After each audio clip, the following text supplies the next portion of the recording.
Adorateur des démons et entouré d'ennemis malveillants, le roi Achaz avait très peur. C'est pourquoi il investit généreusement d'énormes ressources dans les offrandes qu'il présentait aux idoles. Désireux de se gagner les faveurs et la protection des démons, il sacrifia son fils, l'offrande la plus chère qu'on puisse imaginer. Les chrétiens peuvent aussi être tentés de rendre leurs dîmes et leurs offrandes à Dieu en se laissant guider par la même motivation païenne, obtenir des bénédictions ou une protection. Mais il ne nous est jamais demandé de payer pour que Dieu nous accepte. Par exemple, au lieu d'exiger le sacrifice de nos enfants, Dieu a offert son Fils unique, son offrande la plus chère, comme sacrifice expiatoire pour nos péchés. Oui, nous devons rendre à Dieu les dîmes et les offrandes régulières comme signe de notre allégeance et de notre gratitude pour ce qu'il a déjà fait. Parce qu'elles sont un rappel de ses bienfaits, nous devons les donner régulièrement, proportionnellement à ce qu'il nous a déjà donné.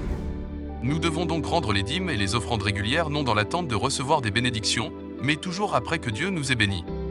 À l'époque où Achaz était dans la détresse, le prophète Ésaïe invita le roi à craindre le Seigneur et à se reposer sur lui. Dans l'une des plus grandes invitations à la fois jamais données à un être humain, Dieu invita Achaz à demander un signe, celui qu'il pouvait imaginer. Cette invitation ne comportait aucune restriction, à condition qu'Achaz veuille bien croire. Faisant semblant de respecter Dieu, Achaz déclara qu'il ne demanderait rien et ne tenterait pas le Seigneur. Mais, au lieu de regarder en direction du ciel pour y trouver de l'aide, il regarda autour de lui et donna au roi d'Assyrie une partie du trésor de la maison de Dieu, ainsi que ses propres trésors, et adora les dieux des Assyriens. Mais, le roi d'Assyrie lui ayant causé encore plus d'ennuis, Achaz se montra encore plus infidèle au Seigneur.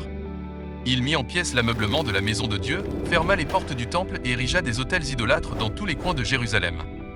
Il fit tout ce qu'il put pour fermer la porte de son cœur et en exclure la foi. Ne courons-nous pas aussi le risque d'ignorer l'invitation de Jésus à le mettre à l'épreuve ? Prenez, par exemple, l'invitation de Dieu à le mettre à l'épreuve, telle qu'on la trouve dans Malachie 3.10, apportez toutes les dîmes à la maison du trésor. Mettez-moi ainsi à l'épreuve, dit l'Éternel, le Maître de l'univers, et vous verrez si je n'ouvre pas pour vous les fenêtres du ciel, si je ne déverse pas sur vous la bénédiction en abondance. Pourquoi ne pas le mettre à l'épreuve selon sa généreuse invitation ? Pourquoi suivrions-nous le comportement d'Achaz, en fermant la porte de notre cœur pour en exclure la foi ? En ignorant l'invitation de Dieu, Achaz scella son destin. En ouvrant la porte de notre cœur à l'invitation de Dieu, croissons dans la foi, mettons nos désirs à la dernière place et Dieu à la première.